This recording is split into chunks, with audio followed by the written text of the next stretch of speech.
Hola, te damos la bienvenida a un podcast que te hará volar y pintará tu imaginación de colores, así como se adorna nuestro cielo con la diversidad de aves que tenemos en el país, porque Colombia es el país más diverso de aves en el mundo. Súbele el volumen y vuela con nosotros.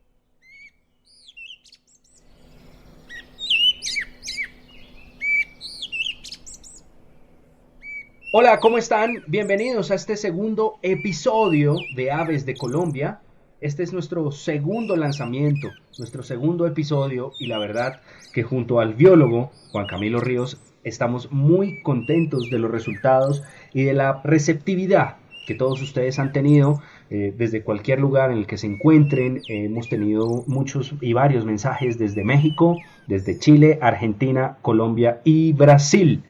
Estamos sorprendidos y nos estamos dando cuenta de la cantidad de personas que les encanta todo este tema de las aves, de la ornitología y también de las aves que les vamos a hablar y que les estaremos presentando a través de cada episodio, a través de cada programa, porque son aves originarias del país con la biodiversidad número 1 en el mundo en aves, y es Colombia. Y también poderles llevar un mensaje diferente de nuestro país, poder llevar una imagen diferente de lo que tenemos y de esos beneficios y de las cosas tan bonitas que tenemos aquí en Colombia. Nos pueden encontrar en redes sociales, el fanpage es Aves de Colombia, Colombian Birds, Aves de Colombia, Colombian Birds, ahí nos encuentran, ese es nuestro fanpage, y este podcast es producido por la agencia Podway, una agencia dedicada al podcasting, a la creación de contenidos. Tenemos más shows que los pueden ubicar ustedes en todas las plataformas digitales, un show exclusivo para el BMX, uno que se llama Tips Mari Olarte, dedicado a las chicas, enfocado en ustedes, también las mujeres, y tenemos uno que se llama Tropi Podcast, dedicado a la música latina y sus protagonistas. Sin más preámbulo, quiero darle la bienvenida, saludar a Juan Camilo Ríos, nuestro biólogo y experto, que siempre va a estar acompañándonos en estos episodios de Aves de Colombia. Juan Camilo, bienvenido, ¿qué tal todo? Hola Alejo, muy bien, muchas gracias. Bueno, entremos en materia y en este segundo episodio queremos hablar y que quisimos traer a una especie que es una especie muy bonita, es una especie que tiene un plumaje impresionante. Se llama la guacamaya bandera. Su nombre científico es Ara macao. Esta es una especie que seguramente la mayoría de los colombianos conoce, y si usted que está en otro país, pues se la queremos presentar. Quizás la han visto, en el caso de Colombia, en la moneda pequeña, la moneda de 200 pesos, en un lado de la moneda aparece esta guacamaya. Aunque tiene varios nombres comunes en Colombia, dependiendo de la región, tiene nombres como el guacamayo rojo, la guacamaya bandera, Gonzalo, guacamaya colorada, guacamaya real, aunque también le dicen así a la guacamaya azul. Esa guacamaya azul, su nombre científico es Ara ararauna. En otros países también tiene varios nombres comunes, cerca de 25 nombres diferentes según la región. Por ejemplo, Parabá tricolor en Bolivia, la guara roja en Honduras y escarlata en Ecuador y algunas zonas de Perú. De hecho, es un ave tan importante en nuestra región y en Latinoamérica que por lo menos 4 lenguas indígenas tienen una palabra para esta especie. Así que con esta introducción quiero preguntarle a Juan Camilo, ¿cómo es esa especie? ¿Cómo la identifico? Si algún día la llevo a ver, si estoy paseando en la finca de un familiar o algo así, ¿cómo la puedo identificar? Bueno, eso es una especie muy fácil de identificar. Es una de las 9 especies que existen en ese género que se llama Ara y también es una de las más grandes. Es una especie que llega a medir cerca de 90 centímetros de longitud, es casi 1 metro ¿Cuánto y puede pesa? llegar ¿Es incluso pesada?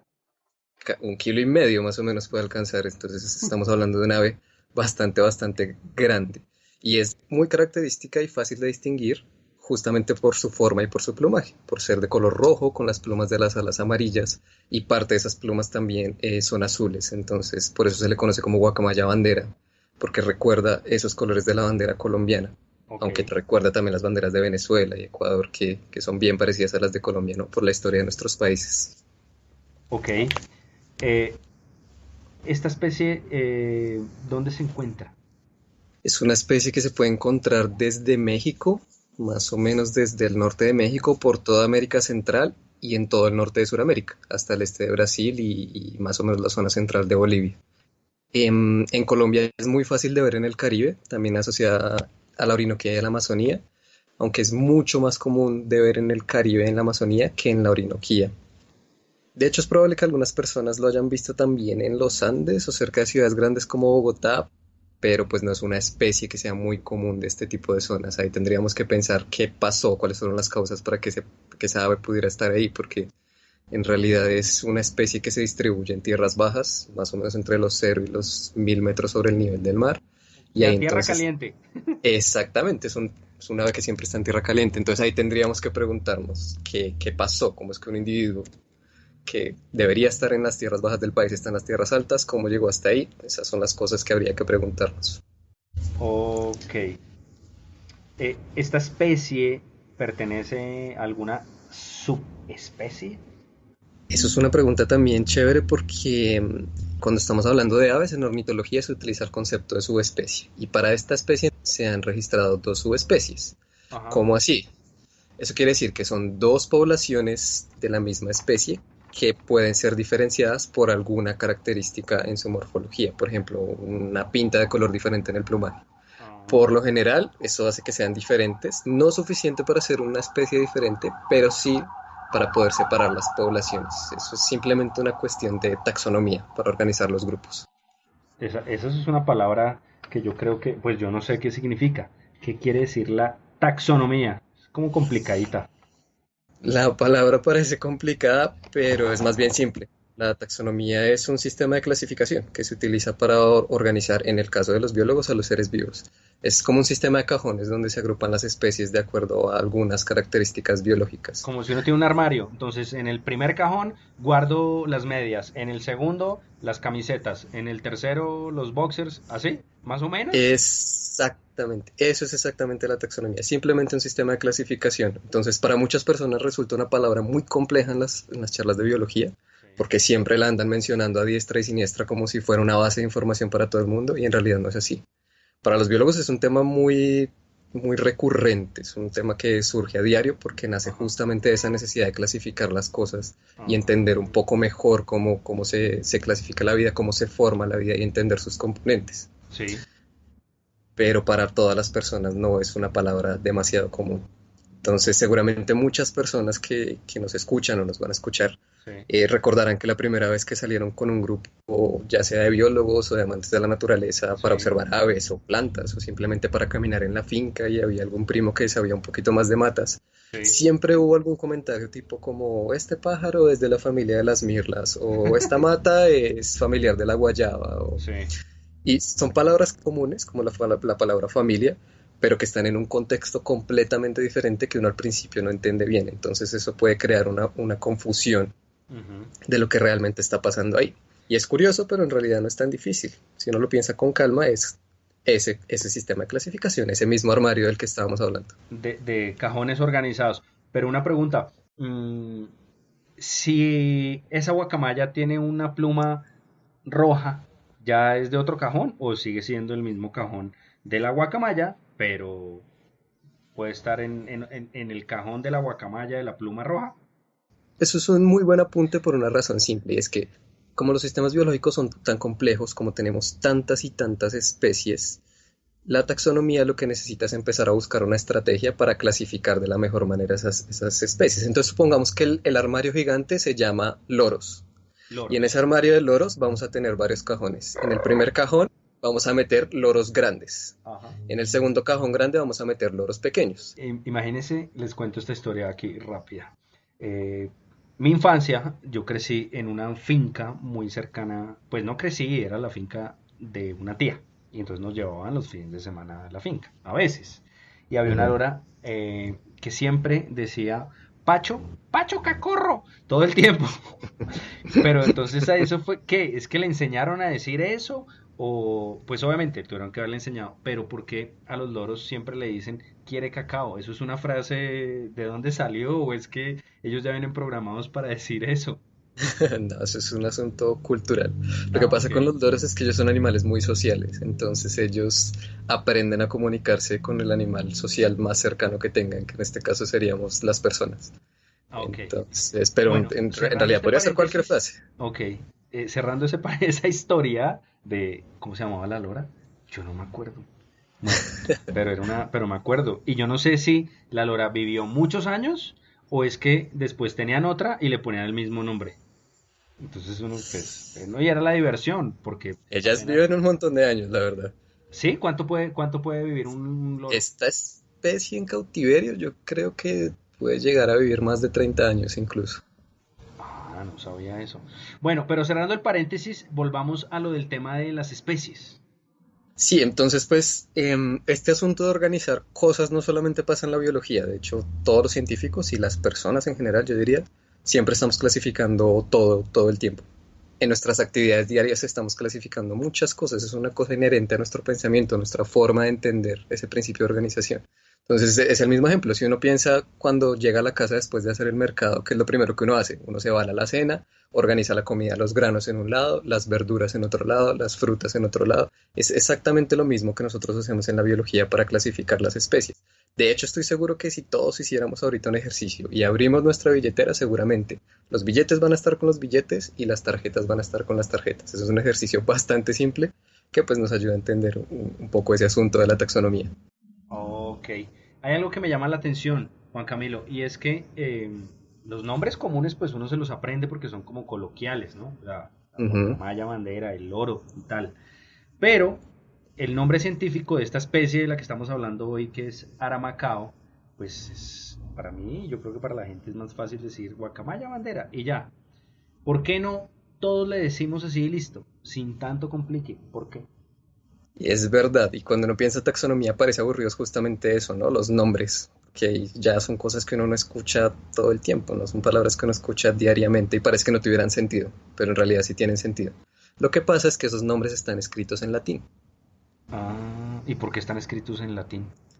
porque el latín es una lengua muerta, entonces eso quiere decir que no va a tener cambios, no va a evolucionar como si podría pasar, por ejemplo, con el español. Entonces, usando el latín podemos tener certeza de que esos nombres van a permanecer iguales por generaciones y generaciones, que a la final es lo que busca la ciencia, dar un nombre a una entidad que sea inmutable, una cosa que no cambie con el tiempo y que nos permita Ah, hablar del mismo asunto siempre. ok. ¿Quién le pone el nombre científico o ya es a través de la historia que se ha transmitido? Todas las especies tienen un nombre que se lo dio un investigador que en ese momento describió la especie. Por ejemplo, para esta especie fue Sí. Linneo, que de hecho fue quien se inventó este sistema de clasificación con dos nombres en latín. Si uno se pone a mirar, todas las especies tienen dos nombres. En este caso es Aramacao, habíamos hablado de otra guacamaya que se llama Arararauna. Por ejemplo, nuestro propio nombre como especie, que es Homo sapiens, es una conjunción de dos nombres. Sí. Entonces, eso siempre lo hace la persona, el autor que describe el nombre. Que dependiendo de la región hay distintas clases de Homo sapiens, ¿no? Sí, En esta actualidad colombiana, pues los vemos ahí en el Congreso de la República, los encontramos y encontramos exactamente. otros que están más evolucionados y así, creo Tal yo, vez no ¿no? sean tan sapiens estos que No. están en el Congreso, pero Bueno, le quería preguntar, Juan Camilo, entonces, ¿la guacamaya bandera tiene una taxonomía propia o no? sí, sí, eso Ok, quiere decir que es como es una especie que ya está descrita, es sí. una especie que pertenece a un grupo de especies, es decir, está clasificada jerárquicamente dentro de varios cajoncitos. En Ah, este caso, ella hace parte de la familia Citacidae. Nuevamente una palabra que probablemente muchos no habrán escuchado, pero que realmente es solo un nombre que se le da a un grupo de animales que tienen características muy parecidas. En este caso, todos los loros del neotrópico pertenecen a esa familia que se llama Citacidae y están clasificados en ese grupo por tener esa forma del cuerpo, con cuerpos robustos, cabezas grandes, picos ganchudos, con patas gruesas, esas patas que tienen dos dedos adelante y dos dedos atrás, si nos hemos fijado alguna vez en los loros cuando están comiendo claro, mango. eso es todo un acontecimiento familiar. Ay, mire, la lora está comiendo el mango con las patas. Bueno, pues yo me acuerdo de eso. Eso es gracias a que tienen esa configuración de las patas con 2 deditos adelante y 2 deditos atrás, que es algo que no es tan usual en aves, acontece en algunos grupos, pero no en todos, y les permite agarrarse bien de los palos, pero también hacer esas cositas con las patas. Ok. Bueno, antes de la siguiente pregunta, quiero que escuchen el sonido de la guacamaya bandera, de su nombre científico Ara macao. Así suena una guacamaya bandera.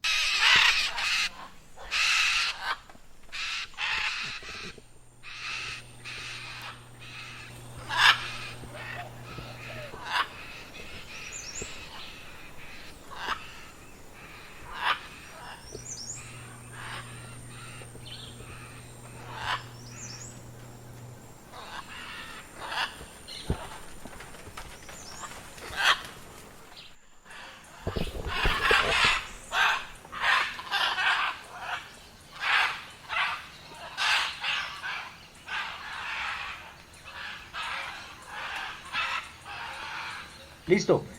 Juan Camilo, luego de escuchar estos sonidos de la guacamaya bandera y siempre les vamos a querer presentar los sonidos de las especies, de las aves de las que estamos hablando, ¿por qué la guacamaya bandera, que hace parte de la familia de los loros, así como lo estoy entendiendo, por qué son aves sociales? ¿Cómo así como nosotros? No entiendo. Eso es una característica que está bien, sirve mucho para describir este grupo de los loros. Y es que ellos son animales sociales. No tanto como nosotros, creo que nuestro sistema es un sistema mucho más elaborado, pero sí es un sistema social bien complejo. Por eso es usual verlas a ellas siempre volando en grupos familiares, 3 o 4 individuos que van pasando sobrevolando el monte, o incluso es muy frecuente verlas formando bandadas muy grandes de 40, 50 individuos, más que todo hacia el atardecer, cuando se reúnen para conversar y dormir. Yo siempre he pensado que están conversando porque están haciendo justamente este ruido que estábamos escuchando ahorita en el audio, que para mí es como que se están contando lo que pasó en el día. Y entonces, ¿cuál es la definición de una especie social? ¿Cuáles aves sociales hay aparte de los loros? ¿El chulo? Ese es un tema bastante complejo. Los chulos no, pues no son lo que diríamos sociales. Son Yo carroñeros, sí, como los aunque del son Congreso especies. colombiano, carroñas. Lástima que siempre están asociados con los que siempre la gente tiende a pensar en chulos y en los del No, es Congreso que, porque es que son lo, especies muy, muy interesantes y muy importantes para el ecosistema. Vamos a hablar de ellas un poco más adelante. esperen, discúlpenme las especies que se puedan sentir ofendidas, porque claro, a los animales hay que respetarlos. Pero hace poco leía y decía que en nuestro Congreso está lleno de animales. Hay lagartos, hay Sí. elefantes, hay micos, hay ratas, hay carroña, hay una cantidad de cosas y dije, bueno, sí, tiene razón este periodista que yo no lo escribí, lo escribió un periodista y yo lo leí, simplemente estoy retransmitiendo la historia. Pero volviendo a, a nuestros loros, ¿cuál es la definición de una especie social? Ah, bueno, aparte de los loros, ¿cuáles son otros animales, aves sociales? Pues hablando un poco de la definición, yo Ok. no quiero hablar mucho del tema porque no soy un experto en la definición de animales No, menos mal sociales. que no. Pero uno podría decir que un animal es social cuando tiene esa necesidad de compartir algunos rasgos de su biología con otros individuos de su especie, por ejemplo, el comportamiento de forrajeo, o sea, de buscar alimento, o el comportamiento reproductivo, o la crianza, o algún otro comportamiento biológico que tenga que interactuar con otros individuos de su especie para llevar a cabo eso. ¿Por qué los chulos no son sociales, por ejemplo? Porque una cosa es ser social y otra cosa es ser gregario. Los chulos son gregarios. ¿Qué quiere decir gregarios? Que son animales que se agrupan en grandes números, pero que Sí. no están interactuando entre ellos. Por ejemplo, los chulos cuando hacen eso para comer, o las garzas cuando uno las ve. Es muy común ver muchas garzas paradas en un lago ahí, que pues hay varias razones por las que pueden estar ahí. Puede ser porque está la comida ahí, también porque entre más numerosas sean, hay menos probabilidad de que un predador las escoja a ellos como su presa, entonces eso también implica una ventaja para ellas. Pero en Ok. realidad ellas no están interactuando, entonces no son animales sociales. ¿Y Ah, cuáles otros animales sociales hay aparte de los loros? sí. Creo que el caso más famoso es también el de los cuervos. Los cuervos son otro tipo de aves que no tenemos en Colombia. En Colombia tenemos representantes de la familia de los cuervos, que serían las urracas, pero no tenemos cuervos propiamente dichos. Ah, Ellos ok. también forman grupos familiares, forman clanes y bueno, ahí los veo uno haciendo maldades por ahí en YouTube. Oiga, sí, los cuervos porque tienen esa fama de película de terror. A mí me dicen cuervo, película de terror. Me dicen chulo, gallinazo y pienso en el río Bogotá. Yo pues tengo una percepción de las aves bastante interesante. Sí, bueno, la primera, con respecto a los cuervos, Sí, yo creo que es una vaina muy de la cultura popular. Tiene que ver obviamente mucho con el cuento de Edgar Allan Poe, cuando él escribió, pues que es una vaina medio de terror. Entonces, yo creo que por muchas generaciones se mantuvo esa percepción un poco. Y en cuanto a los chulos, bueno, es porque ellos son carroñeros, entonces ellos son demasiado oportunistas, siempre están aprovechando el recurso que se les ponga y mucho de ese recurso está asociado a nuestras basuras, entonces Congreso. uno los puede ver ahí como... Exacto, por eso es que se asocian también con las personas del Congreso, aprovechan lo que uno les tire. Ah, o lo buscan así, lo que se está pudriendo, Exactamente. eh, lo buscan y lo picotean. Yo, entonces, bueno, volviendo otra vez, retomando. Entonces, ese asunto de la sociedad tiene que ver también con la reproducción. Sí, tiene muchísimo que ver. Esas especies sociales tienden a ser muy vulnerables en temas de reproducción y tiene que ver un poco con la estrategia que ellas utilizan para la reproducción y el cuidado parental, porque son especies que se reproducen en la misma temporada, al mismo tiempo y en grupos demasiado grandes. Entonces, esta especie, por ejemplo, se reproduce más o menos a los 4 años, que Sí. es un montón, es muchísimo tiempo comparado con otras aves pequeñas, es decir, tienen que esperar mucho tiempo para poderse reproducir. Y aparte de eso ponen entre 2 y 4 huevos, que al final dan unos pollitos altriciales. ¿Qué es eso? Altriciales. Altriciales quiere decir que cuando nacen necesitan cuidados de los padres para terminar parte del desarrollo fuera del nido, más o menos como nosotros y la mayoría de las especies. Cuando uno nace Mm. necesita que la mamá lo cuide, Ah, ok. no, no como las especies precociales, que serían más o menos los patos y las gallinas, que el pollito apenas sale del huevo ya está listo Chao. para caminar y exacto, y comer y Hágale. correr detrás de la mamá hasta el fin del Por mundo. eso es que cuando su mamá le dice o les dice a ustedes, oyentes, salió del cascarón o rompió el cascarón, es que ya se fue, ya no vuelva. Solo que nosotros somos ya en exceso precociales, incluso hasta 30, 40 años y, Yo perdón, tengo, altriciales. altriciales, yo tengo un par de amigos de mi edad, 37 años, 36, no me da pena decirlo, pero ahí están donde la mamita. No, les faltó que fueran hijos de gallina para que rompieran el cascarón y se fueran. Bueno, Hay que primo, cambiar un poco eso. sí, ¿qué comen las guacamayas? ¿Qué come esta especie normalmente? Ellas son prácticamente herbívoras en el sentido amplio de la palabra. Comen Ajá, frutos, semillas, néctar, flores, comen algunas hojas, algunos tallos de algunas plantas, pero sí. también complementan la dieta con insectos. Y una escena que es muy famosa es ver la típica escena de documental de Nat Geo de la guacamaya colgada en la pared de barro, comiendo tierra, comiéndose ese barro. Eso también pasa mucho. ¿Comen barro? Ellas comen barro porque tienen la necesidad de asimilar algunos minerales que les permitan contrarrestar la carga tóxica de algunas de las cosas que ellos consumen. Eso los ayuda a dirigir su alimento, a Ah, digerir, ok, perdón, su alimento. Son cosas que ok. nosotros no podríamos comer. ¿Cómo está el tema de la conservación? ¿Esta es una especie amenazada? No, no es una especie que esté amenazada por el mismo hecho de que es una especie que tiene una distribución muy amplia en varios países. Ujú. Entonces, según las listas rojas de la IUCN, está catalogada como en preocupación menor. ¿Qué es la IUCN? Es la Unión Internacional para la Conservación de la Naturaleza, que es como, digamos, la autoridad internacional en temas de categorización de amenazas, que son las Ah, ok. famosas listas rojas. Entonces, el bicho no está en una preocupación en la IUCN, pero sí está en el apéndice 1 de la Convención CITES, ¿Qué es eso? que es la Convención sobre el Comercio Internacional de Especies Amenazadas de Fauna y Flora Silvestre, que es decir, lo que hacen ellos es tomar una lista de especies, Sí, mirar el uso que le está dando la gente por tráfico, por, digamos, alguna otra ok. cuestión que tenga que ver con personas, y categorizan una lista de las que están más amenazadas. Entonces, lo que pasa es que la especie no está en peligro de desaparecer, pero como si le dan muy duro, por decirlo de alguna forma, de forma local, en Sí. algunas partes del mundo sí se ha visto que hay poblaciones locales que ya han disminuido. Por ejemplo, eso fue registrado en México hace poco, donde ya una población está demasiado rara, prácticamente extinta. Ok. ¿Por qué son tan comunes como mascotas las guacamayas y los loros? Bueno, lo que pasa es que ellas las usan mucho como mascota, aunque también como amuleto mágico religioso.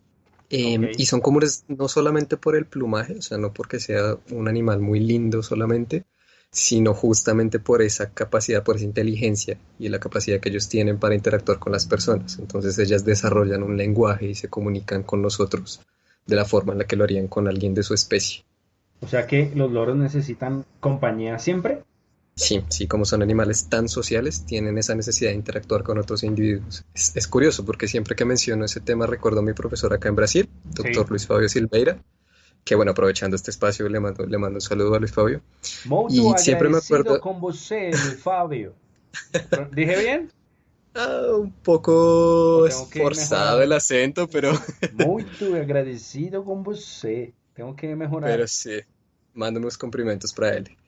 También en el colegio me enseñaron un cuento que se llamaba Periquito el bandolero. Uy, Periquito el no lo bandolero conozco. se subió en un sombrero. El sombrero era de paja y se cayó de la caja. Y hasta ahí me acuerdo. Pero, La verdad, pero se los juro, nunca lo había búsquenla. Se escuchado. llama Periquito el Periquito. Ay, se me olvidó. Periquito bandolero, algo así. Búsquenla, me acuerdo. Lo voy a buscar entonces también. Bueno, volvamos a escuchar cómo suena la guacamaya bandera antes de ir cerrando este episodio de Aves de Colombia. Escuchemos.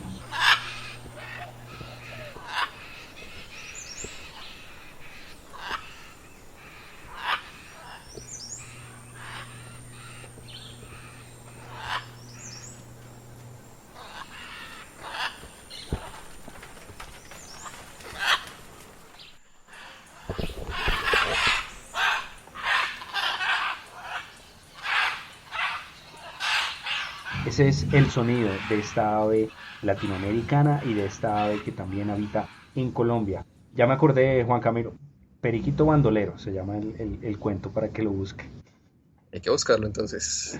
Bueno, Juan Camilo, gracias por hacer parte de este proyecto de Aves de Colombia. Es un placer para nosotros y para la audiencia poder escuchar ese conocimiento que proviene de todos esos años de estudio. Ahora usted se encuentra en Brasil, en la ciudad de Sao Paulo. ¿Cómo es que se llama el museo donde está usted? Museo de Zoología de la Universidad de San Pablo. Bueno, allá está nuestro colombiano, nuestro profesional, adelantando y como siempre representando muy bien a Colombia. Les quiero recomendar que compartan este podcast la mayor cantidad de veces que sea posible. Nos encuentran en el fanpage Aves de Colombia, Colombian Birds. Nos escuchamos en un próximo episodio que seguramente vamos a tener otra cantidad de especies para seguir hablando y compartiendo de este mundo tan inmenso y fantástico que tiene que ver con las aves. Juan Camilo, gracias. No, gracias, gracias también por esa oportunidad, por este espacio. Igualmente, esta es apenas una primera pincelada, una aproximación a toda la información que hay disponible sobre esta y otras especies. Si tienen más interés en aprender sobre esta especie, no duden en preguntarnos, nos pueden escribir por la página, nos pueden escribir por nuestras redes y ahí estaré disponible para responder preguntas específicas. Vamos a seguir dándole con toda la energía para seguir hablando un poco más sobre nuestras maravillosas especies.